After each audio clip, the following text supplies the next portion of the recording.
तो टॉपिक है आज का न्यूमेरिकली ग्रेटेस्ट टर्म। सिंपल सा छोटा सा आर्टिकल है, ध्यान से देखो। सबसे पहले देखते हैं न्यूमेरिकली ग्रेटेस्ट टर्म का मतलब क्या हुआ। न्यूमेरिकल मतलब होता है positive value, numerical value, absolute value या मैग्नीट्यूड मतलब होता है positive value. Like for example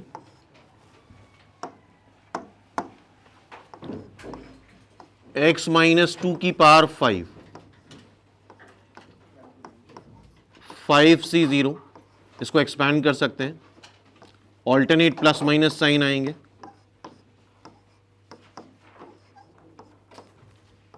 5c2 x cube 2 का स्क्वायर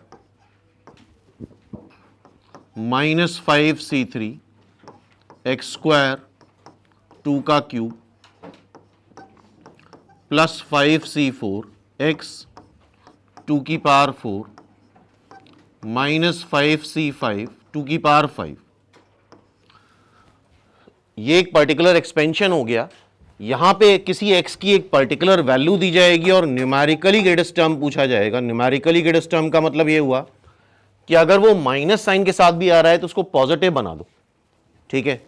तो x को हम 3 रख देंगे,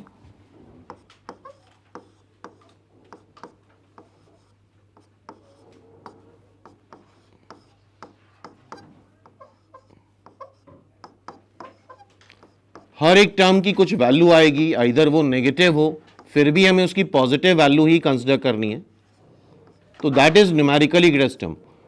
तो इस आर्टिकल में पूछा जाएगा कि इन टर्म्स में से x की इस पर्टिकुलर वैल्यू के लिए सबसे बड़ी वैल्यू किसकी आ रही है। क्या ये बात समझ में आ रही है?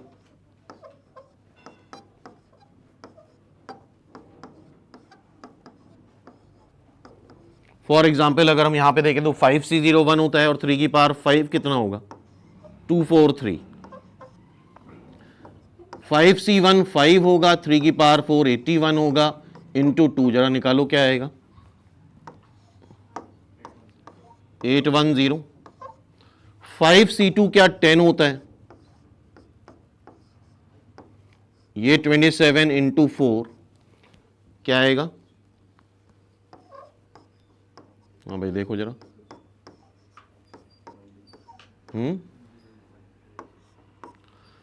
27 इंटू 40 1680, श्योर यही आ रहा है, 1080। देन इसको मल्टीप्लाई करो, 360, ये होगा 5c4 5 होगा, 3 इंटू 2 की पावर 4 16 होगा, ये क्या आएगा,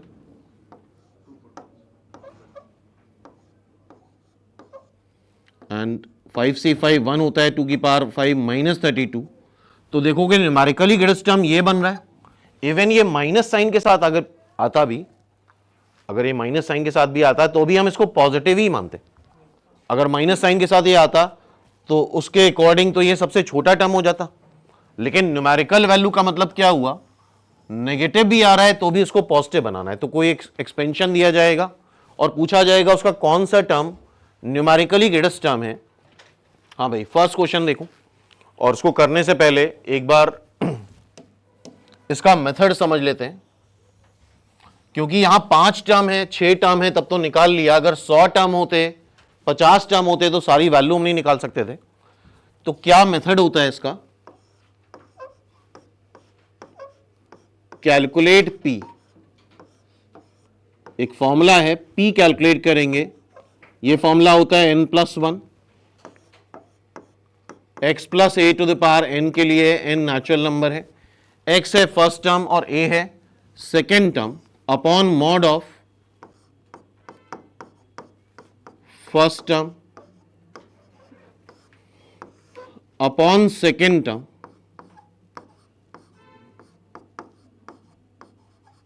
+1। तो क्या कैलकुलेट करेंगे, n+1 mod of first term upon second term +1। A constant given होगा 2 3 4, और साथ में गिवन होगी x की कोई वैल्यू, लाइक कुछ भी हो सकती है 10 20 what ever, 1/3 1/4।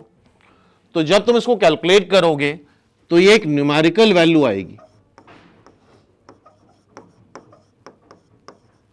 Numerical value like 10 आ सकता है, 9 आ सकता है, 7 आ सकता है, या डेसिमल में आ सकता है 7.23, 8.56। तो यहां पे दो केसेस होते हैं। केस 1, इफ p अगर कोई इंटीजर हुआ, p क्या हुआ, कोई इंटीजर हुआ, then ti and ti plus 1 both are numerically greatest term, short form में एनजीटी लिख दिया है। दोनों इक्वल भी होंगे और इस केस में दो न्यूमेरिकली ग्रेटेस्ट टर्म होंगे अगर p की वैल्यू इंटीजर आ गई। फॉर एग्जांपल सपोज कर लो p आ गया 10, क्यों भाई, p 10 आ गया तो याद करो t10 और t11 दोनों ही न्यूमेरिकली ग्रेटेस्ट टर्म हो जाएंगे। क्या इतना याद रहेगा? p आ गया 11, तब p अगर 11 आ गया तो p11 p12, p अगर 5 आ गया तो p5 p6।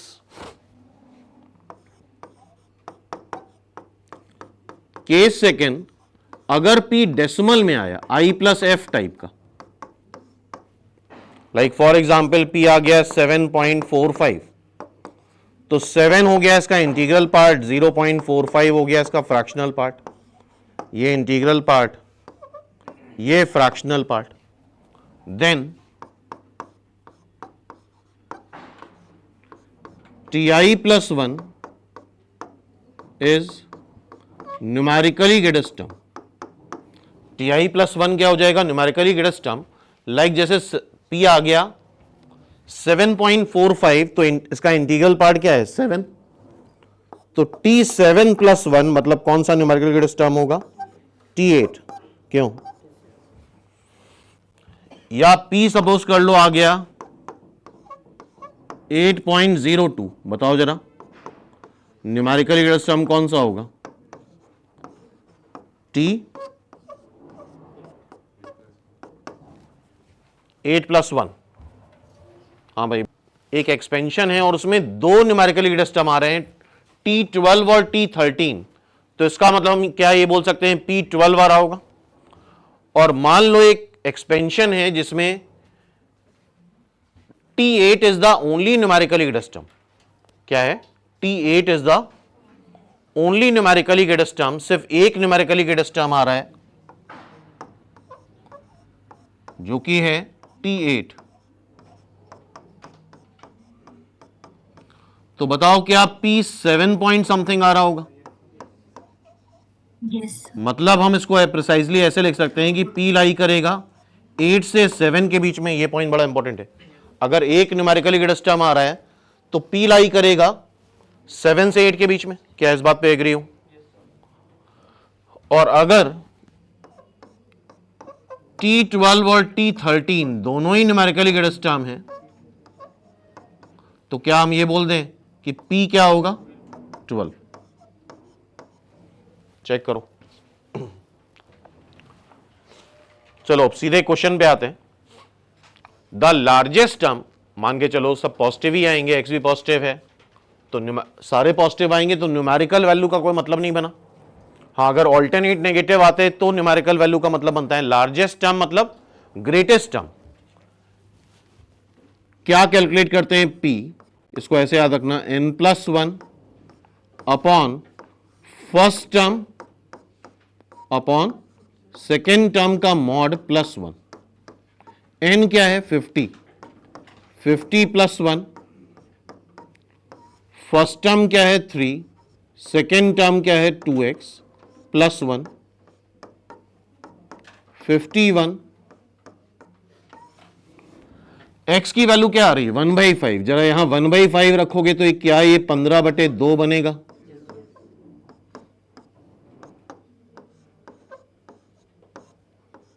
जरा निकालो, उसको कैलकुलेट करो अप्रोक्सीमेटली कितना आ रहा है। 102/17,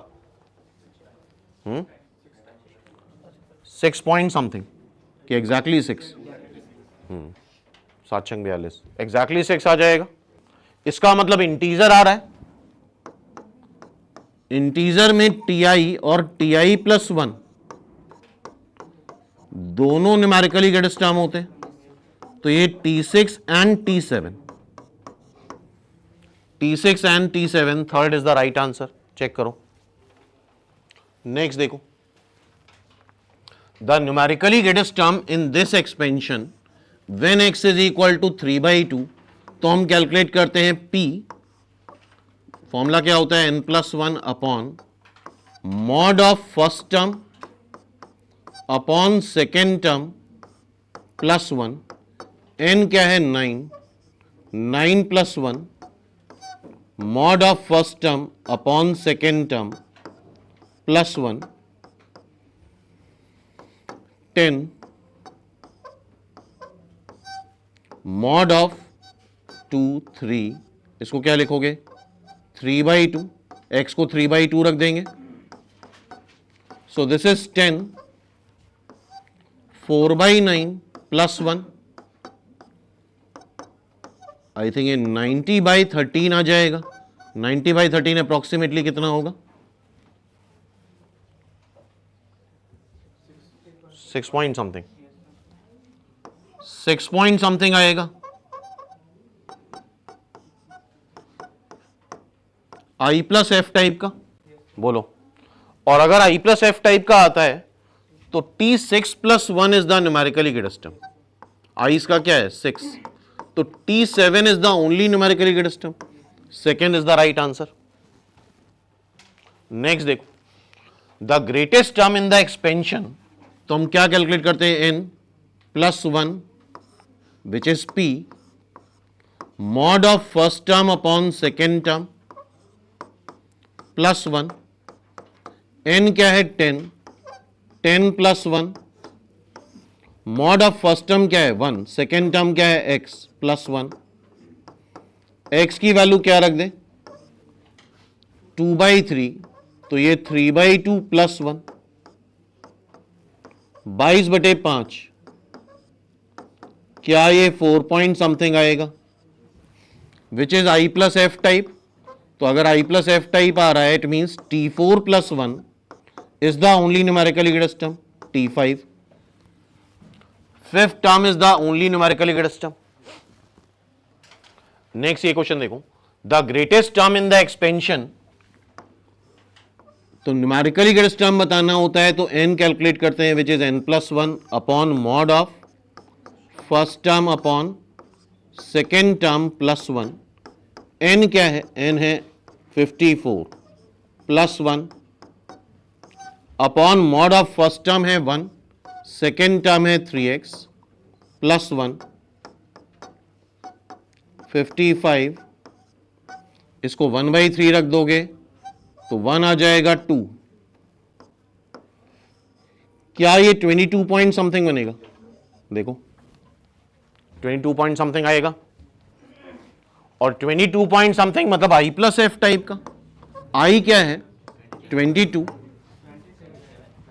अच्छा sorry 27 point something, 27 point something, it is 27 point something, ठीक है। तो आई क्या है 27, तो आई अगर 27 है तो ओनली न्यूमेरिकल ग्रेटेस्ट टर्म क्या आता है ti प्लस 1, मतलब t27 plus 1 which is t28।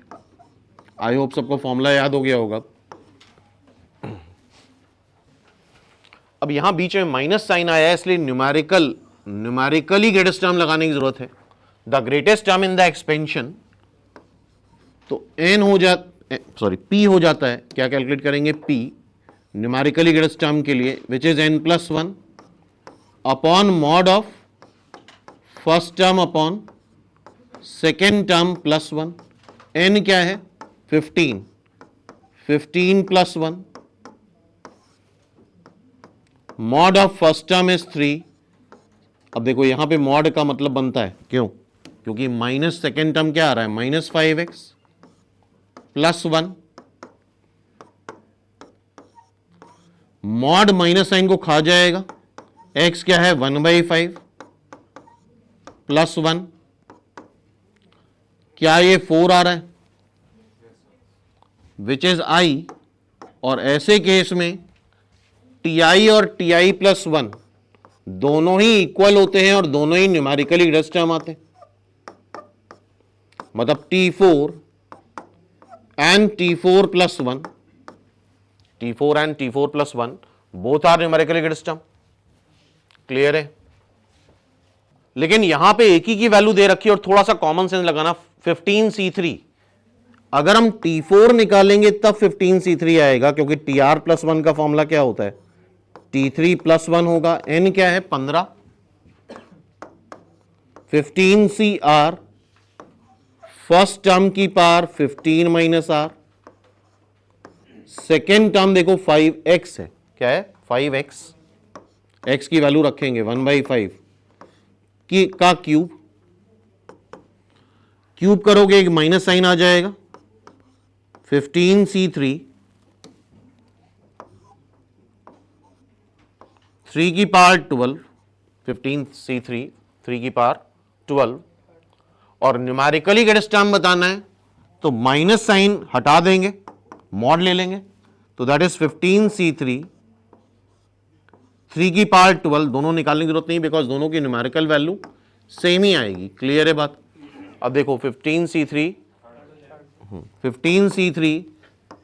NCR को क्या हम NCn माइनस आर लिख सकते हैं, तो 15 माइनस 3 क्या हो जाएगा 12, 3 की पावर 12, 15C12 3 की power 12, third is the right answer. Check करो। नेक्स्ट ये पढ़ो, if the coefficient of fifth term, इसका फिफ्थ टर्म कैसे निकालेंगे, T4 प्लस 1 करके, that is NC4, first term की पावर n-4, सेकेंड टर्म की power 4, which is NC4 x की पावर 4। फिर से पढ़ो, if the coefficient of fifth term,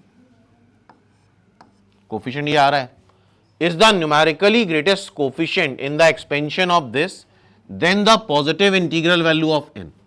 इसका मतलब ये हुआ कि एक ही टर्म न्यूमेरिकली ग्रेटेस्ट टर्म है।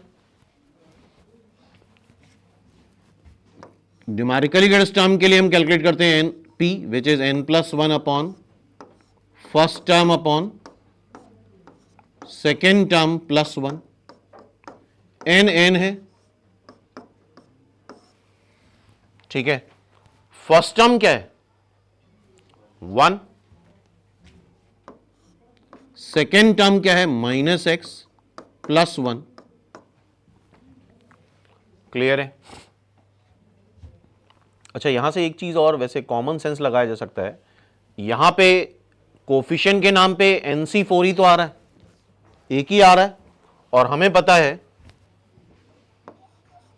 ग्रेटेस्ट बाइनोमियल कोफिशिएंट अगर NCR में n इवन है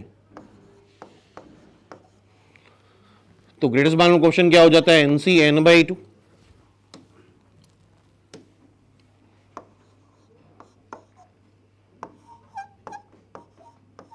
और अगर n ऑड है तो NC n-1/2 और NC n प्लस 1/2 दो आ जाते हैं, तो यहां पे एक ही आ रहा है तो n की वैल्यू क्या हो जाएगी 8। बोलो भाई, NC4 आ रहा है, NC4 ग्रेटेस्ट बाइनोमियल कोफिशिएंट कब होगा, यहां पे 4 रखोगे अगर तो n क्या हो जाएगा 8। Second is the right answer. Check करो जरा।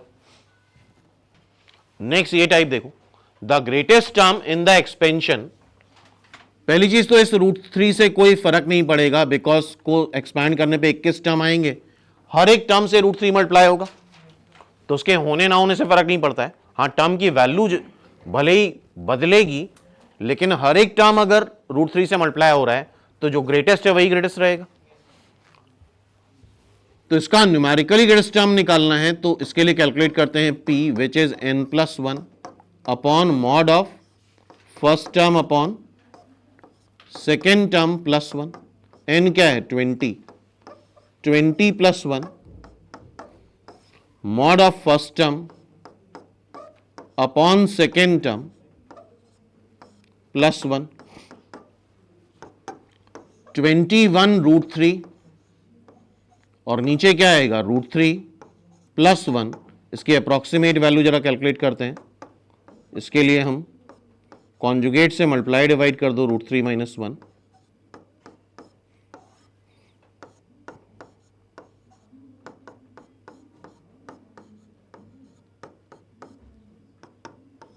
√3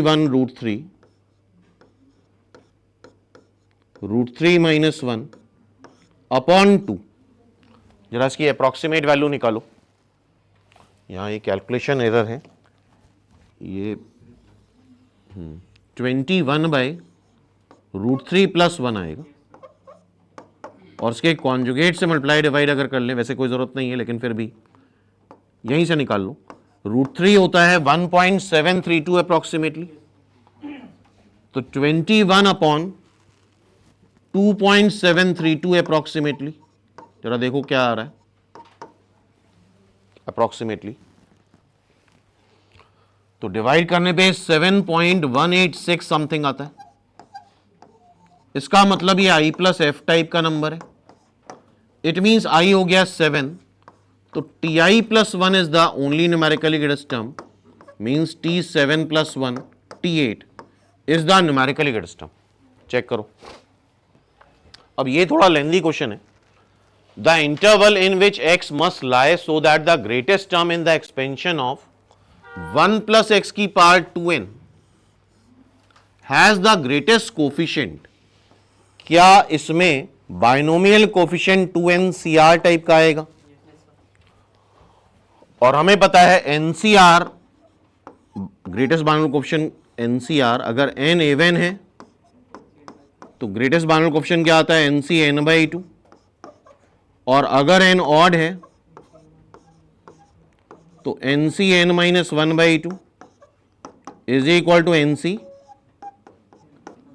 दोनों ही न्यूमेरिकली ग्रेटेस्ट बाइनोमियल कोफिशिएंट हो जाते हैं।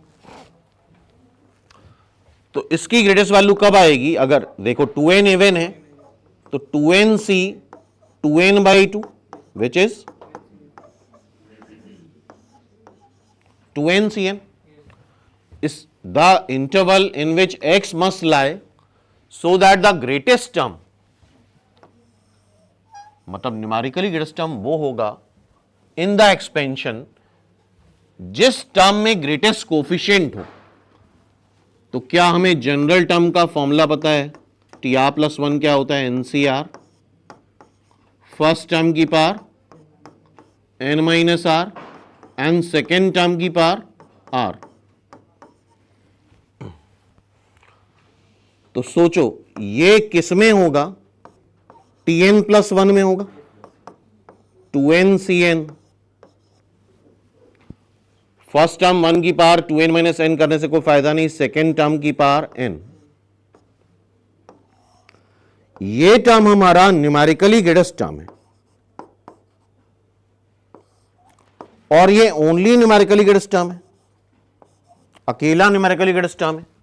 अकेला न्यूमेरिकली ग्रेटेस्ट टर्म का मतलब ये होता है P I plus F type का आएगा, P की value n+1 upon mod of first term upon second term plus 1। ये I प्लस एफ टाइप का आएगा। बोलो यहां पे एक न्यूमेरिकली ग्रेटेस्ट टर्म आ रहा है और कौन सा है? इसका मतलब I की वैल्यू n टाइप की होगी। इसका मतलब ये जो वैल्यू है P n पॉइंट समथिंग, क्या n से n+1 के बीच में लाई करेगी? बोलो, ये पॉइंट बड़ा इंपॉर्टेंट है। लाइक मान लो T7 is the numerically greatest term, अकेला T7 न्यूमेरिकली ग्रेटेस्ट टर्म आ रहा होता तो इसका मतलब P की value I plus F type की आ रही होती, 6 पॉइंट समथिंग आ रही होती। 6 पॉइंट समथिंग का मतलब ये हुआ कि P लाई करेगा 6 से 7 के बीच में। तो ये टर्म यार देख रहे हो ना, I की वैल्यू क्या हो गई n, मतलब P जो होगा n पॉइंट समथिंग होगा, n पॉइंट समथिंग होगा मतलब n से n+1 के बीच में लाई करेगा। अब देखो P है क्या, थोड़ा सा कैलकुलेशन है यहां पे। n की जगह 2n है, 2n+1 mod of first term upon second term +1 और p लाई करेगा बिटवीन n से n+1 के बीच में। तो यहां पे हमें इस इनइक्वलिटी को पूरा सॉल्व करना होगा और इंटरसेक्शन लेना होगा, कॉमन लेना होगा। तो p लाई करेगा n+1 से n के बीच में, दोनों साइड सॉल्व करेंगे और उसका इंटरसेक्शन लिया जाएगा।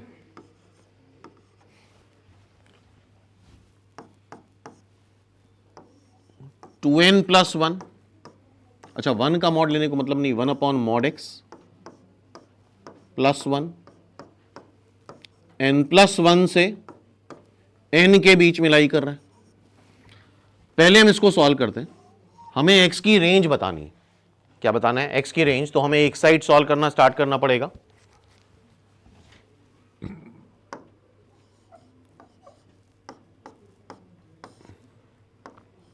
वन प्लस मॉड x, या इसको ऐसे ही रहने देते हैं, ज्यादा बेटर रहेगा। एक साइड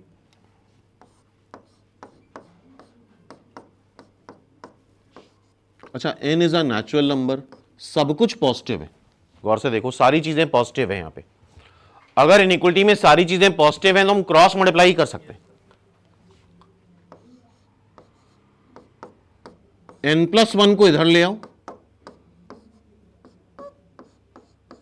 इसको इधर ले जाओ,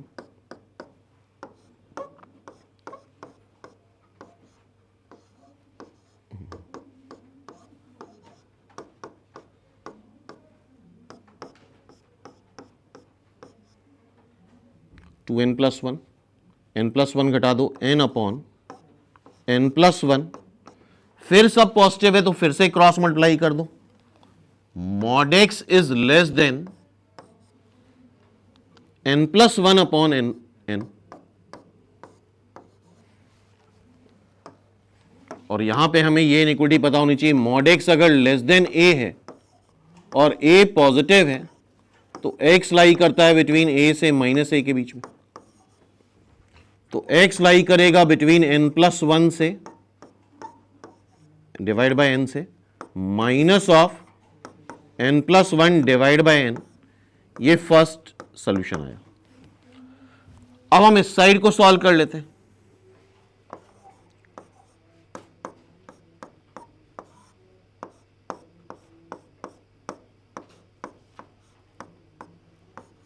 सब कुछ पॉजिटिव है तो क्रॉस मल्टीप्लाई कर सकते हो। 2n+1 upon n greater than 1/mod x +1,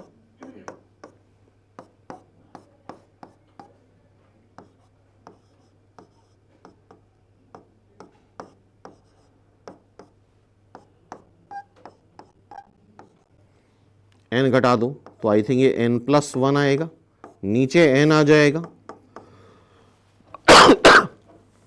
फिर से क्रॉस मल्टीप्लाई कर दो तो mod x ग्रेटर देन आएगा n/n+1 से। और यहां भी हमें ये इनइक्वलिटी पता होनी चाहिए, mod x अगर a से बड़ा है और a पॉजिटिव है तो x -a से छोटा होता है या फिर x a से बड़ा होता है। तो या तो x लेस देन -n/n+1 आएगा या फिर x बड़ा आएगा n/n+1। अब ध्यान से देखना, ये S2 आ गया, दोनों का हमें इंटरसेक्शन लेना होगा। बोथ साइड बाउंडेड इनइक्वलिटी है तो इंटरसेक्शन लेना होगा। यहां पे थोड़ा सा नंबर को समझने में लोग को दिक्कत आती है। तो फॉर एग्जांपल n को एक नंबर दे देते हैं 5, n को क्या नाम दे, वैल्यू दे दी 5, इसे समझना थोड़ा सा आसान हो जाएगा। यहां पे देखो 5 अगर रखते हो तो ये 6/5, ये -6/5, क्यों भाई? और यहां पे 5 रखते हो तो x इज लेस देन -5/6 और x इज ग्रेटर देन 5/6। बताओ सही है?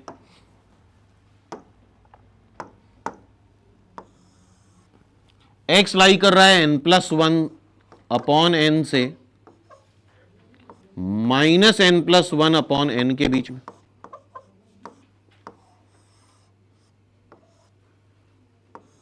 ठीक है,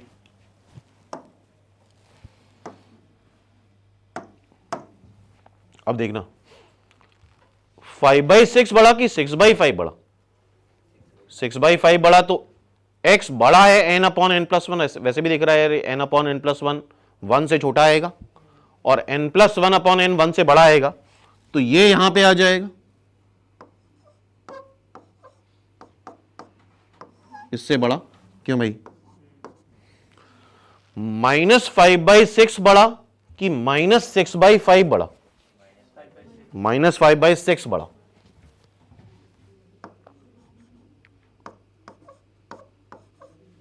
ये यहां आएगा, इससे छोटा, तो कॉमन क्या आ रहा है? x लाई कर रहा है n/, इसको याद भी कर लो, n/n+1 से n+1/n के बीच में।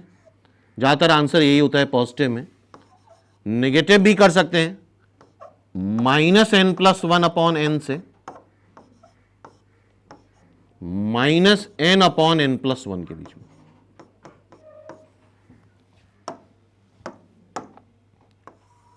तो x लाई कर रहा है n/n+1 से n+1/n के बीच में। हाँ भाई, इसको याद करो, x लाई करेगा n/n+1 से n+1/n के बीच में। तो अगर ये क्वेश्चन आ गया तो तुम्हें याद होना चाहिए n/n+1 से n+1/n के बीच में। तो ये ऑल पॉसिबिलिटीज हो गई न्यूमेरिकली ग्रेड टर्म में, जो भी पूछा जा सकता है वो सारी चीजें इसमें कंप्लीट हो गई हैं।